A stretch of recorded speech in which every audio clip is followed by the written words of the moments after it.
Motion in one dimension के इस chapter के अगले टॉपिक को शुरू करने से पहले हम पहले पुराने टॉपिक्स को थोड़ा सा रिकॉल कर लेते हैं। हमने अब तक पढ़ा है डिस्टेंस एंड डिस्प्लेसमेंट, दोनों की दोनों लेंथ हैं। फ़र्क दोनों का ये था, डिस्टेंस में हमें डायरेक्शन को चेक नहीं करना पड़ता है और डिस्प्लेसमेंट में हम डायरेक्शन को इग्नोर नहीं कर सकते हैं। डिस्टेंस बेसिकली पाथ लेंथ है, जिस जिस जगह से कोई ऑब्जेक्ट गुजरा है उस पूरे पाथ की लंबाई ही डिस्टेंस होती है।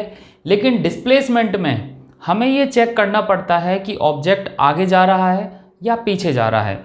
मीन्स उनकी पोजीशन मीन्स उनके कोऑर्डिनेट्स, उनके फाइनल और इनिशियल पॉइंट के कोऑर्डिनेट्स का चेंज ही डिस्प्लेसमेंट होता है और यहाँ पर डायरेक्शन इम्पॉर्टेंट होती है।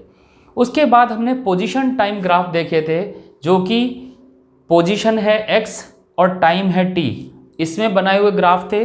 और वो ग्राफ, अगर पोजीशन टाइम का ग्राफ एक स्ट्रेट लाइन है और टाइम एक्सेस के पैरेलल है तो वो ऐसे ऑब्जेक्ट को रिप्रेजेंट करता है जो कि रुका हुआ है, मीन्स स्टेशनरी ऑब्जेक्ट। अगर इस तरह से एक ऑब्लिक लाइन है जो टाइम एक्सेस पे थोड़ी सी इंक्लाइंड है और स्ट्रेट लाइन है तो वो यूनिफॉर्म मोशन का ग्राफ। यूनिफॉर्म मोशन का मतलब है सेम टाइम इंटरवल में सेम डिस्टेंस ट्रैवल करने वाला ऑब्जेक्ट। और तीसरा ग्राफ है नॉन यूनिफॉर्म मोशन का, मीन्स इसमें हर जगह सेम टाइम इंटरवल में अलग अलग डिस्टेंस ट्रैवल करेगा। तो ये हमने पढ़े थे। अब हम इससे आगे डिस्टेंस और डिस्प्लेसमेंट को थोड़ा सा और क्लियर करने के लिए हम एक छोटा सा क्वेश्चन करके देखते हैं। ये क्वेश्चन आपके सामने है। क्वेश्चन में एक ऑब्जेक्ट ऊपर की तरफ जा रहा है और वो वापस नीचे आ गया है और हमें इसी सिचुएशन में position time, distance time and displacement time graph draw करने हैं। पहले इस ऊपर जाने वाले ऑब्जेक्ट की कुछ चीज़ों को हम क्लियर कर लेते हैं। पहली बात, हम यहाँ पर एक फ्रेम ऑफ रेफरेंस मानते हैं। फ्रेम ऑफ रेफरेंस का मतलब है कोऑर्डिनेट सिस्टम, और हम यहाँ पर मानेंगे रेक्टेंगुलर कोऑर्डिनेट सिस्टम XYZ। तो इस लाइन को हम x एक्सेस मान लेते हैं, इस लाइन को y एक्सेस मान लेते हैं और एक तीसरी लाइन भी होती है दैट इज z एक्सेस। लेकिन हम जानते हैं हम सिर्फ एक ही डायरेक्शन का स्ट्रेट लाइन मोशन पढ़ रहे हैं, तो हमें इन तीनों में से सिर्फ एक ही एक्सेस की ज़रूरत पड़ती है और यहाँ वो एक्सेस है y एक्सेस। मीन्स हम देख सकते हैं स्ट्रेट लाइन मोशन यहाँ पर है। दूसरी चीज़, हम यहाँ पर मानते हैं कि कितने टाइम तक ये मोशन हुआ, तो हम मान लेते हैं यहाँ पर टाइम की वैल्यू है t इक्वल टू 0। इसके बाद यहाँ पहुँचे, यहाँ पर टाइम की वैल्यू है t इक्वल टू 1 सेकेंड। यहाँ पर टाइम की वैल्यू हमने मान लिया t equal to 2 second. t equal to 4 second में सबसे टॉप मोस्ट पॉइंट पर पहुँचा। उसके बाद यहाँ पर आते आते उसका टाइम हो गया 5 सेकेंड और फिर वापस आते हुए इसका टाइम हुआ 8 सेकेंड। तो ये 8 सेकेंड में ऊपर आना और जाना ये करता है। इसके साथ साथ अब हम इसकी पोजीशन भी नोट कर लेते हैं। मान लिया वो पहले सेकंड पर जहाँ पहुँचा वहाँ पर उसकी पोजीशन है 10 मीटर। उसके बाद दूसरे सेकंड पर जहाँ पहुँचा उसकी पोजीशन मान लेते हैं 20 मीटर। थर्ड पोजीशन में जहाँ पहुँचा वहाँ पर 30 मीटर और फोर्थ पोजीशन में जहाँ पहुँचा वहाँ पर 40 मीटर। इस तरह से हमने उसकी पोजीशंस को भी डिनोट कर दिया। अब हम बात करते हैं सबसे पहले ग्राफ की, पोजीशन टाइम ग्राफ की। तो पोजीशन टाइम ग्राफ के लिए हमें हर एक टाइम पर इनकी पोजीशंस चाहिए। तो हम पहले टाइम और पोजीशन का डेटा अलग नोट कर लेते हैं। देखिए इस तरह से, यहाँ हम देखते हैं हमने एक कॉलम में टाइम लिखा हुआ है 0 से लेकर 8 सेकंड तक। एक कॉलम में हमने पोजीशन लिखी हुई है। पोजीशन यहाँ पर y एक्सेस है तो हमने इसको y लिख दिया है। आमतौर पर हम x को इस्तेमाल करते हैं। अगर ये मोशन x एक्सेस पर होता तो हम x भी यूज़ कर सकते थे। 0 टाइम पर y की वैल्यू है 0, क्योंकि ये ओरिजिन पर y की वैल्यू हम लेंगे। उसके बाद 1 सेकंड पर y की वैल्यू है 10 मीटर, 2 सेकंड पर 20, 3 पर 30, 4 पर 40, अब ये 4 सेकंड में सबसे टॉप मोस्ट पॉइंट पर पहुंच चुका है। उसके बाद जब ये 5th सेकंड पर आता है उसकी पोजीशन वापस से 30 हो जाती है। तो यहाँ पर 5th सेकंड पर पोजीशन हो जाएगी 30, 6th सेकंड पर पोजीशन है 20, 7th पर 10 और 8 पर फिर से 0। इन सभी पॉइंट्स को हम ग्राफ में रिप्रेजेंट करते हैं। तो कुछ इस तरह का ग्राफ बनेगा। This is time and this is position. Time के लिए हम 8 सेकंड रिप्रेजेंट करते हैं और पोजीशन के लिए 0 से लेकर 40 तक के मार्क। अब हम एक एक वैल्यू को पॉइंट लगाकर रिप्रेजेंट करेंगे। तो पहला है 0 पर पोजीशन 0, पहला पॉइंट ओरिजिन। 1 सेकंड पर 10, दिस इज 1, दिस इज 10, ये सेकंड पॉइंट। 2 पर 20, दिस इज 2, दिस इज 20। इस तरह से हम सारी वैल्यूज़ को रखेंगे। 4 पर 40 आने के बाद 5th सेकंड पर वापस से इसकी पोजीशन 30 है, तो 5th सेकंड पर इसकी पोजीशन फिर से 30, 7th सेकंड पर 10 और 8 सेकंड पर 0। तो इस तरह से हमें पोजीशन मिलेंगी। फिर हम इसको स्केल से ड्रॉ कर देंगे और ड्रॉ करने पर हमें इस तरह का एक ग्राफ मिल जाएगा। तो ये ग्राफ है पोजीशन टाइम ग्राफ। इस ग्राफ को हम साइड में रख लेते हैं और अब हम बनाते हैं डिस्टेंस टाइम ग्राफ। इस ग्राफ के लिए हमें हॉरिजॉन्टल एक्सेस पर तो टाइम लेना है, लेकिन वर्टिकल एक्सेस पर डिस्टेंस लेनी है। तो हम एक एक करके सारे डिस्टेंस पहले पता लगाते हैं। 0 टाइम पर पोजीशन है 0। 1 सेकंड बाद वो जो डिस्टेंस ट्रेवल कर चुका है वो है 0 से लेकर 10 मीटर तक। आफ्टर 2 सेकंड, 2 सेकंड की पोजीशन है ये। अब जो डिस्टेंस टोटल ट्रेवल हो गई है वो है 20 यानी 10 और 3 सेकंड पर 30, 4 सेकंड पर 40। 5th सेकंड पर, जब 5th सेकंड पर ऑब्जेक्ट वापस आता है तो उस समय 10 मीटर डिस्टेंस वो नीचे की तरफ चला, लेकिन टोटल डिस्टेंस तो हमने ऐड ही करी, मीन्स ये पाथ लेंथ है। तो 40 के बाद 5th पर डिस्टेंस ट्रेवल्ड हो जाएगी 50 और 8 पर 80। अब इन वैल्यूज़ को हम ग्राफ में रिप्रेजेंट करते हैं।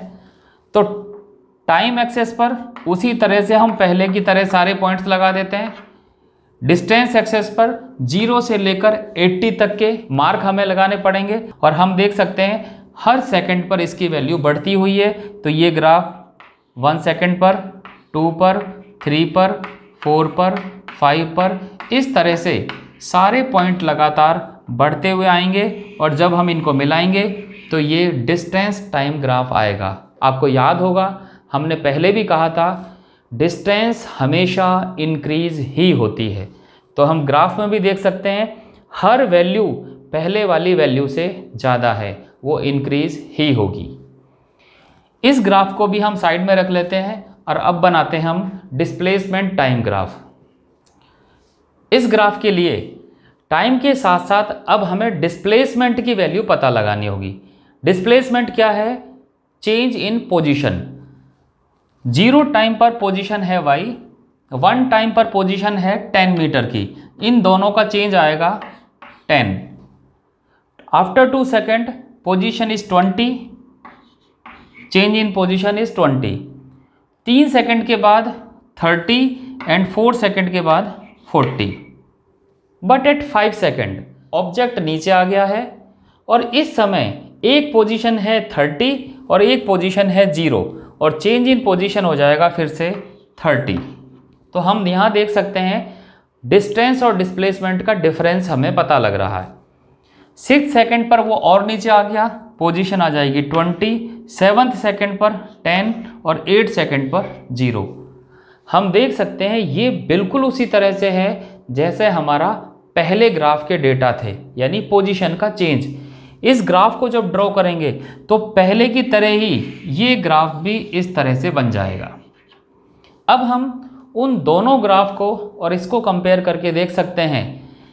डिस्प्लेसमेंट के लिए हमने कहा it is change in position, और यही कारण है कि डिस्प्लेसमेंट का और पोजीशन का जो ग्राफ है सेम बना हुआ है। हमने ये भी सीखा था डिस्प्लेसमेंट बढ़ सकता है, कम भी हो सकता है। तो इस ग्राफ से हमें पता लग रहा है कि उसकी पोजीशन बढ़ भी सकती है, कम भी हो सकती है, जीरो भी हो सकती है, लेकिन डिस्टेंस की जो वैल्यू है वो हमेशा बढ़ती ही है। तो ये एक छोटा सा क्वेश्चन था जिसमें हम डिस्प्लेसमेंट और डिस्टेंस को थोड़ा और ज़्यादा अच्छे से समझ सकते हैं। इसके बाद हम शुरू करते हैं हमारा नेक्स्ट टॉपिक, और नेक्स्ट टॉपिक है स्पीड एंड वेलोसिटी। यहाँ हम देखते हैं हमने शुरुआत की है 9th क्लास में जो स्पीड का फॉर्मूला हमने पढ़ा था वहाँ से। वो फॉर्मूला था speed equal to distance upon time. इसके साथ ही हमने एक सिचुएशन भी ले ली है जो एक्स एक्सिस के अलोंग है, यानी कि ये स्ट्रेट लाइन मोशन हुआ। इसमें ओ, ए, बी और सी 4 अलग अलग पोजीशंस हैं जिनके टाइम है t0, t1, t2 और t3, और जिनकी पोजीशन है x0, x1, x2 and x3। अब हम इसी फॉर्मूले से थोड़ा सा आगे बढ़ेंगे और 11th क्लास के हिसाब से फिर से एक बार स्पीड को समझते हैं। स्पीड निकालने के लिए हमें पहले डिस्टेंस और टाइम को निकालना होगा। डिस्टेंस तभी निकलेगी जब ऑब्जेक्ट एक जगह से दूसरी जगह पर चलेगा। एग्जाम्पल के तौर पर हम मान लेते हैं यहाँ टाइम है 0 सेकेंड, यहाँ पर टाइम है 3 सेकेंड, यहाँ पर 6 सेकेंड और ये है 9 second. And value of positions are, this is 0, this is 10 metre, this is 20 metre and this is 30 metre. मान लेते हैं जो डिस्टेंस हम लेना चाहते हैं वो डिस्टेंस ए और बी पॉइंट के बीच की डिस्टेंस है। तो इस डिस्टेंस को ट्रेवल करने के लिए टाइम भी लगेगा। तो यहाँ पर जो टाइम लगेगा वो टाइम है 3 to 6, और इस टाइम को कैलकुलेट करने का तरीका है t2 minus t1, that is 6 minus 3 is 3 second. इस टाइम में डिस्टेंस निकालने का तरीका हुआ x2 minus x1, that is 20 minus 10 means 10 metre. अब यहाँ पर देखिए ये 3 सेकेंड में जो डिस्टेंस कवर हुई है वो 10 मीटर है। तो हम ये लिख सकते हैं in 3 second distance covered is 10 metre. अगर हम यहाँ से 3 सेकेंड की जगह सिर्फ 1 सेकेंड के लिए डिस्टेंस कवर्ड कैलकुलेट करना चाहेंगे तो हम क्या करेंगे? हम जानते हैं 3 सेकेंड में डिस्टेंस कवर्ड अगर 10 मीटर है तो इन 1 second distance covered will be 10/3। इसी तरह से हम कैलकुलेट करते हैं। सोचिए यहाँ पर ये जो 3 सेकेंड है ये एक्चुअली t2 minus t1 है। तो इस 3 को हटा के हम लिख देते हैं t2 minus t1। This is time duration.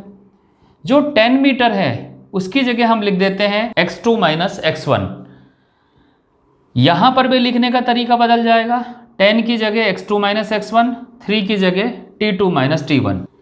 अब हम देखते हैं ये है डिस्टेंस, ये है टाइम, मीन्स ये तो स्पीड आ गई है। लेकिन यहाँ पर ये जो 1 है, इस 1 को समझते हैं कि ये क्या चीज़ है।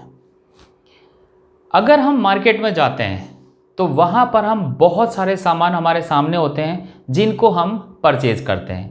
कुछ एक सामान की रेट्स का आइडिया लगाते हैं। किसका आइडिया? रेट का। फॉर एग्ज़ाम्पल मार्केट गए, वहाँ पर हमने ख़रीदा दूध यानी कि मिल्क, और मिल्क की रेट होती है 50 रुपये। क्या आप बता सकते हैं कि 50 रुपये में कितना मिल्क आता है? It is obvious, 1 litre. इसी तरह से अगर हम आम खरीदते हैं तो आम की रेट क्या होती है? 60 रुपये। 60 रुपये में कितना आम आता है? 1 किलोग्राम। इसी तरह से अगर हम कपड़े खरीदने जाते हैं तो कपड़े की रेट, जो खुला कपड़ा होता है वो, उसकी रेट क्या है? वो बताएंगे कि 500 रुपीज़। कितना कपड़ा आएगा उसमें हम नहीं पूछते, लेकिन हमें पता चल जाता है कि 500 में 1 मीटर कपड़ा आएगा। तो हम यहाँ पर देखते हैं जितनी भी रेट्स हम यहाँ पर लिख रहे हैं वो जितने अमाउंट के लिए हैं वो अमाउंट हमेशा 1 है, और 1 से रिलेटेड जितनी चीज़ हैं उनको हम हमेशा रेट बोल रहे हैं। इसी तरह से जब दूध की रेट, आम की रेट, कपड़े की रेट की बात आ रही है तो हम पैसे तो अलग अलग होते हैं लेकिन उनका जो अमाउंट है वो हमें पता है, दैट इज़ 1। तो यहाँ पर भी ये जो डिस्टेंस निकाली है ये भी तो 1 सेकंड में निकाली है, तो फिर इसको भी हम रेट बोल सकते हैं। तो यहाँ पर इसको भी हम रेट अगर बोलें तो इसको लिखने का तरीका कैसा होगा, दिस इज़ रेट, ओके। लेकिन ये रेट किसकी है, इस रेट से हम देख रहे हैं डिस्टेंस में होने वाले चेंज को, तो हम लिख सकते हैं this is rate of change of distance. ये जो डिस्टेंस में चेंज हमने निकाला है ये चेंज हमने किसके रेस्पेक्ट में निकाला है, हमने निकाला है टाइम के रेस्पेक्ट में। तो इसको भी हम लिखते हैं, पूरा सेंटेंस हुआ rate of change of distance with time. Means ये जो क्वांटिटी हमने निकाली इसको लिखने का एक नया तरीका हमने ढूंढा। वो नया तरीका 1 सेकेंड होने की वजह से रेट है, चूँकि डिस्टेंस में चेंज है वो इसलिए चेंज इन डिस्टेंस लिखा, टाइम के रेस्पेक्ट में है इसलिए हमने टाइम लिखा। तो वाकई में यही जो डेफिनेशन है ये स्पीड की डेफिनेशन हुई। तो speed is rate of change of distance with time. तो जो ये हम पढ़ते थे ये वाकई में डिस्टेंस में चेंज होने की रेट है। आमतौर पर जब रेट वर्ड आता है तो मैक्सिमम जगह वो टाइम के लिए ही होता है, तो इसलिए आपको ऐसी भी डेफिनेशन मिल सकती है जिसमें ये वाला टर्म ना लिखा हो, पर लिखने में भी कोई बुराई नहीं है। अब हम देखते हैं अगर स्पीड को हम v से रिप्रेजेंट करते हैं तो एक फॉर्मूला हमारा है डिस्टेंस अपॉन टाइम। इसको लिखने का दूसरा तरीका हमारे पास आया x2 माइनस x1 अपन t2 माइनस t1। ये हम पहले से जानते हैं, इस तरह के डिफरेंस को हम डेल्टा से रिप्रेजेंट करते हैं। तो इसको लिखने का एक तरीका और है delta x upon delta t। तो ये है स्पीड का रिप्रेजेंटेशन। स्पीड हमें क्या बताती है, स्पीड बताती है 1 सेकेंड में ऑब्जेक्ट किस रेट से डिस्टेंस बदल रहा है। रेट वर्ड आने का मतलब है हम 1 सेकेंड में ही वो एनालिसिस कर रहे हैं। यहाँ पर एक बात और, ये डेल्टा हमें बताता है टाइम का डिफरेंस और रेट हमें बताता है 1 के लिए। क्या हमेशा ये 1 सेकेंड ही होगा, ऐसा कुछ नहीं है। ये 1 माइक्रो सेकेंड हो सकता है। माइक्रो सेकेंड मीन्स 1 सेकेंड का 1,00,000वां हिस्सा। 1 मिली सेकेंड हो सकता है। मिली सेकेंड मीन्स 1 सेकेंड का 1,000वां हिस्सा। तो ये टाइम तो बहुत ही छोटा हो सकता है। तो इस केस में अगर कोई ये कहे कि ये टाइम बहुत ही छोटा है, कितना छोटा, कुछ ऐसा, इतना छोटा, ये है स्पीड। लेकिन कंडीशन है टाइम हम इतना छोटा मान रहे हैं जैसा कि 0.0000001 जैसा, इतना छोटा टाइम लेंगे तो फिर इस स्पीड को लिखने का तरीका हम बदल देंगे और वो तरीका होगा dx अपॉन dt। यहाँ पर ये जो dt टाइम है ये वाकई में 1 सेकंड का भी बहुत छोटा हिस्सा है, इतना छोटा हिस्सा जिसे हम बोलते हैं इंस्टेंट। तो ये स्पीड हो गई इंस्टेंटेनियस स्पीड। तो ये है स्पीड का एक छोटा सा एनालिसिस। किस तरह से हम स्पीड निकालते हैं, उसकी डेफिनेशन क्या है, फार्मूला क्या है और इंस्टेंटेनियस स्पीड क्या है। यूनिट सिस्टम की हम बात करते हैं तो डिस्टेंस अपॉन टाइम, डिस्टेंस की यूनिट है मीटर, टाइम की यूनिट है सेकंड, तो इसकी यूनिट हो जाएगी मीटर अपॉन सेकंड। अब यहाँ पर एक सवाल हमारे दिमाग में आना चाहिए। वो सवाल ये है, हमने लेंथ को लिखा डिस्टेंस से, लेकिन अभी हमने पढ़ा था लेंथ को तो हम डिस्प्लेसमेंट से भी लिखते हैं। तो सोचिए इस पूरे एनालिसिस में लेंथ को हम चेंज कर दें, यानी डिस्टेंस की जगह सब जगह हम डिस्प्लेसमेंट कर दें, तो देखिए क्या फ़र्क आता है। अगर इस डिस्टेंस की जगह डिस्प्लेसमेंट कर दिया जाए तो यहाँ पर फ़र्क होगा, इस लेंथ में अब हम डायरेक्शन भी देखेंगे, यानी ये एक ऐसी स्पीड का फार्मूला हो जाएगा जिसमें डायरेक्शन भी आएगा। तो अब इसको स्पीड नहीं बोलेंगे, हम इसका नाम बदल देंगे। या तो इसका नाम कर दें स्पीड के साथ डायरेक्शन, लेकिन इतने बड़े नाम तो हम कभी नहीं रखते, तो इसको हम नाम देंगे वेलोसिटी। हालांकि ये नाम भी आप लोगों का सुना हुआ होगा, लेकिन अब हमें इसका डिफरेंस पता है। स्पीड मीन्स वो rate of change of distance जिसमें डायरेक्शन नहीं है, लेकिन वेलोसिटी वो rate of change of distance जिसमें डायरेक्शन है। सीधे सीधे कहें, अगर डेफिनेशन की बात करेंगे तो स्पीड की जगह अगर यहाँ पर हम वेलोसिटी कर दें तो इसकी डेफिनेशन हो जाएगी rate of change of displacement with respect to time. तो ये है डिस्प्लेसमेंट की वजह से स्पीड में चेंज। तो यहाँ पर हमारे पास दो चीज़ें आ गई हैं, एक है स्पीड, एक है वेलोसिटी। दोनों में फ़र्क वही है जो डिस्प्लेसमेंट में और डिस्टेंस में होता है। तो जहाँ जहाँ पर हम डिस्टेंस लिखते हैं वहाँ वहाँ पर हम डिस्प्लेसमेंट लिख देंगे, तो ये सब कुछ वेलोसिटी के लिए हो जाएगा। जिस तरह से डिस्प्लेसमेंट अपॉन टाइम से वेलोसिटी आ गई, तो यहाँ पर उसी तरह से ये इंस्टेंट वेलोसिटी आ जाएगी। दोनों का जो फ़र्क है वो भी कुछ ऐसा ही होगा। डिस्टेंस हमेशा पॉजिटिव होती है, डिस्प्लेसमेंट पॉजिटिव, नेगेटिव, जीरो कुछ भी हो सकता है।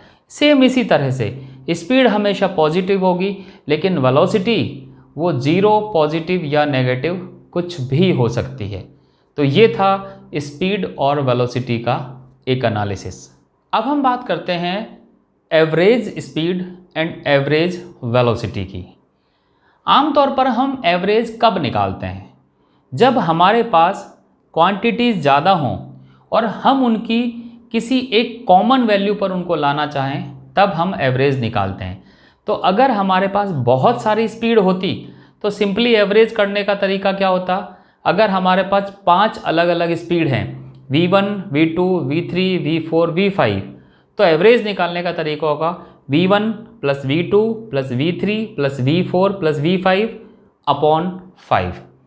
या फिर हमारे एनालिसिस में अलग अलग डिस्टेंस ऑब्जेक्ट ने ट्रेवल किए हैं, उनका अलग अलग टाइम है, तो एवरेज निकालने का तरीका होगा टोटल डिस्टेंस अलग और टोटल टाइम अलग, कुछ इस तरह से। Average speed is equal to total distance covered, यहाँ पर डिस्टेंस कवर्ड अलग अलग टाइम में अलग अलग है, एंड टोटल टाइम टेकन। अब अगर एवरेज वेलोसिटी की बात करते हैं तो सिर्फ एक ही चेंज हमें करना है, डिस्टेंस की जगह डिस्प्लेसमेंट। तो ये हुआ एवरेज वेलोसिटी के लिए फॉर्मूला।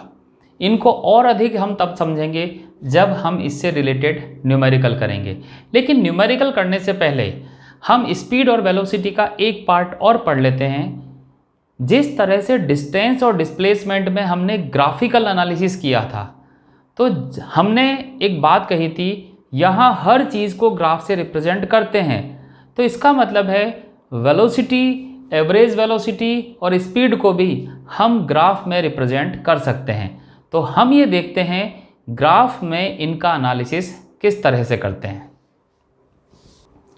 यहाँ पर हमने स्पीड का फॉर्मूला लिखा है डिस्टेंस अपॉन टाइम, और एक ग्राफ हमने यूज़ किया है। आपको याद होगा ये ग्राफ यूनिफॉर्म मोशन का ग्राफ है, जिसे हम पहले पढ़ चुके हैं। डिस्टेंस को रिप्रेजेंट करने के लिए कम से कम हमें 2 पॉइंट चाहिए होंगे, जैसे कि x1 और x2। तो इस ग्राफ पर हम 2 पॉइंट ले लेते हैं, एक पॉइंट ले लेते हैं A और दूसरा पॉइंट ले लेते हैं हम B।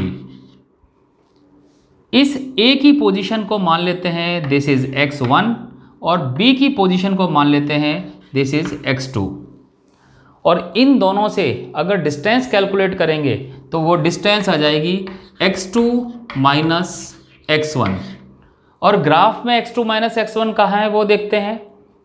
x2 पोजीशन रिप्रेजेंट करती है O से लेकर यहाँ तक की लेंथ, और x1 रिप्रेजेंट करता है O से लेकर x1 तक की लेंथ।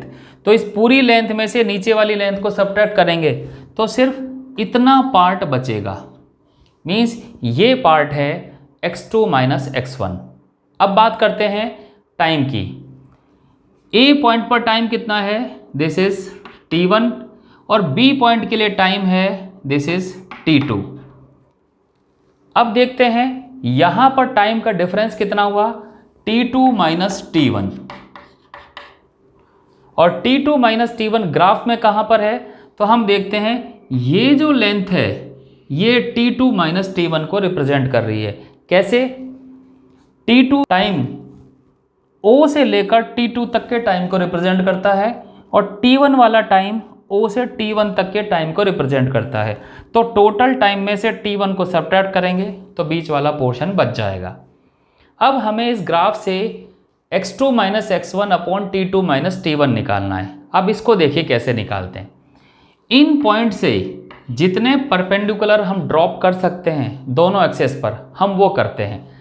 तो एक A से हमने ये किया, इसी तरह से हमने B से भी परपेंडिकुलर ड्रॉ कर दिया।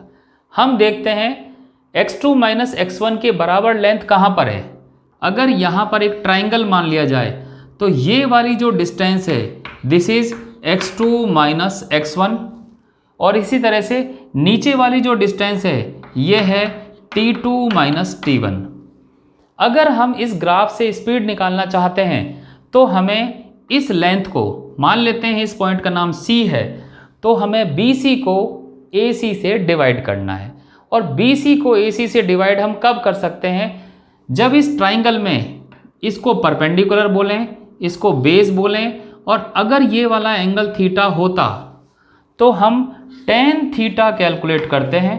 tan थीटा होता है परपेंडिकुलर अपॉन बेस, और परपेंडिकुलर है यहाँ पर x2 माइनस x1 और बेस है t2 माइनस t1। हम देख सकते हैं अगर इस तरह का कोई ग्राफ हमारे सामने हो और उसका परपेंडिकुलर और बेस हम डिवाइड कर दें तो हमें मिलेगा tan थीटा। और वाकई में ये परपेंडिकुलर अपॉन बेस तो स्पीड है, इसका मतलब ये tan थीटा ही स्पीड की वैल्यू होगी। इस tan थीटा को हम एक नाम देते हैं और वो नाम है slope. This is slope of the graph. क्या होता है स्लोप? कोई भी ग्राफ टाइम एक्सेस के साथ जो एंगल बनाता है उस एंगल के tan थीटा को हम स्लोप बोलते हैं। तो हम यहाँ पर कह सकते हैं अगर हमारे पास डिस्टेंस टाइम ग्राफ है और हम किन्हीं भी दो पॉइंट के बीच में ऑब्जेक्ट की स्पीड निकालना चाहते हैं तो हमें क्या करना है? हमें उस ग्राफ का स्लोप निकालना है और स्लोप ही स्पीड की वैल्यू होगी। तो हम कह सकते हैं पोजीशन टाइम ग्राफ का स्लोप स्पीड की वैल्यू देता है। अब हम यहाँ ये भी देख सकते हैं अगर ये ग्राफ डिस्टेंस की जगह डिस्प्लेसमेंट का होता तो यही स्लोप वेलोसिटी को रिप्रेजेंट कर रहा होता। तो यानी कि डिस्प्लेसमेंट टाइम ग्राफ होता तो हम यहाँ इसी मेथड से वेलोसिटी भी निकाल सकते थे। आपको याद होगा हमने एक ग्राफ और पढ़ा था, अब हम उस ग्राफ की भी बात करते हैं।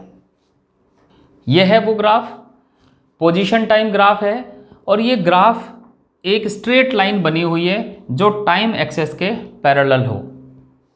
आपको याद होगा ये ग्राफ किस तरह के ऑब्जेक्ट के मोशन को रिप्रेजेंट करता है। अगर याद है तो अच्छी बात है। आपको याद होगा ये स्टेशनरी ऑब्जेक्ट का ग्राफ था।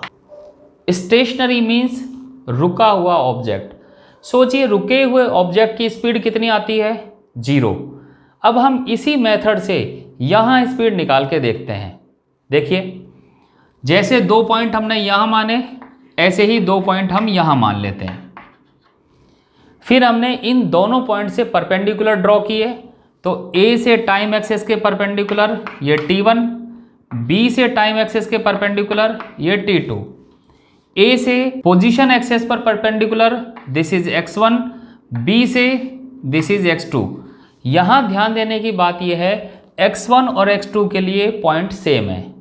अब सोचिए स्लोप वाले फॉर्मूले से अगर हम स्पीड निकालते तो x2 minus x1 upon t2 minus t1 करते, लेकिन यहाँ पर x1 और x2 के पॉइंट तो सेम है, तो ये होगा 0 अपॉन टाइम और tan थीटा हो जाएगा 0। अब tan थीटा ही तो स्पीड है, तो स्पीड कितनी हो गई? 0, और स्पीड 0 का मतलब है ऑब्जेक्ट इज स्टेशनरी। तो ये हम देख सकते हैं कि पोजीशन टाइम ग्राफ हमारे सामने है तो उसका स्लोप स्पीड की वैल्यू देता है। एक बात और, अगर ये ग्राफ यूनिफॉर्म मोशन का नहीं होता या एक स्ट्रेट लाइन नहीं होता तो क्या होता, इसको समझते हैं। ये हमने ग्राफ बनाया। This graph is not a straight line, it means this graph does not represent uniform motion. इसका मतलब है ये नॉन यूनिफॉर्म मोशन का ग्राफ है। यहाँ पर भी हम एक पॉइंट ए मान लेते हैं और एक पॉइंट बी मान लेते हैं। यहाँ पर हमें पता है ये एक ऐसे ऑब्जेक्ट का ग्राफ है जो सेम टाइम इंटरवल में सेम डिस्टेंस नहीं चलता। एग्जाम्पल के तौर पर अगर हम 1 सेकंड में डिस्टेंस निकालेंगे तो पहले सेकंड में डिस्टेंस आई 10 मीटर, दूसरे सेकंड में 10 नहीं आएगी, अब आ जाएगी 12 मीटर, तीसरे सेकंड में 14 मीटर। कहने का मतलब है यहाँ पे हर जगह डिस्टेंस अपॉन टाइम की वैल्यू अलग अलग आएगी। तो हम कह सकते हैं यहाँ पर स्पीड हर जगह अलग अलग होगी।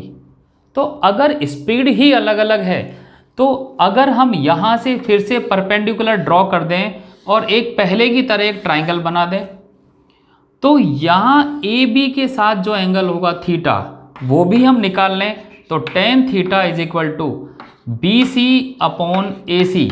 इस तरह से करके हम एक स्लोप निकाल सकते हैं और ये भी हमें पता है कि ये जो स्लोप आया है यही स्पीड की वैल्यू देगा। तो ये वाकई में स्पीड कौन सी होगी, क्योंकि यहाँ तो बहुत सारी स्पीड अलग अलग हैं और हम ये पहले ही पढ़ चुके हैं। अगर हमारे पास बहुत सारी स्पीड अलग अलग हैं और हम एक कॉमन स्पीड पर आना चाहते हैं तो वो एवरेज स्पीड होती है। तो इस तरह का ग्राफ हो और स्लोप रिप्रेजेंट करे तो वो फिर एवरेज स्पीड को रिप्रेजेंट करेगा। तो ये है एवरेज स्पीड को ग्राफ में रिप्रेजेंट करने का तरीका। अब हम एक और पॉइंट लेते हैं। ये तो हमने ऐसे पॉइंट लिए जिनके बीच में अलग अलग बहुत सारी स्पीड थी, लेकिन अगर ऐसे ही ग्राफ में हम सिर्फ एक ही टाइम का पॉइंट लेते तब तो एक ही स्पीड होती। तब हम स्लोप को कैसे रिप्रेजेंट करेंगे इसको भी देखते हैं। यहाँ हम देखते हैं हमने इस बार पॉइंट को सिर्फ सिंगल पॉइंट लिया है। अब सिंगल पॉइंट है तो इसका तो ट्राइंगल भी नहीं बन सकता। तो ऐसे केस में इस ए पॉइंट की स्पीड हम कैसे निकालेंगे, तो इसका क्या तरीका है, इस ए पॉइंट पर हम एक टेंजेंट ड्रॉ करते हैं। इस तरह से हमने एक टेंजेंट ड्रॉ किया।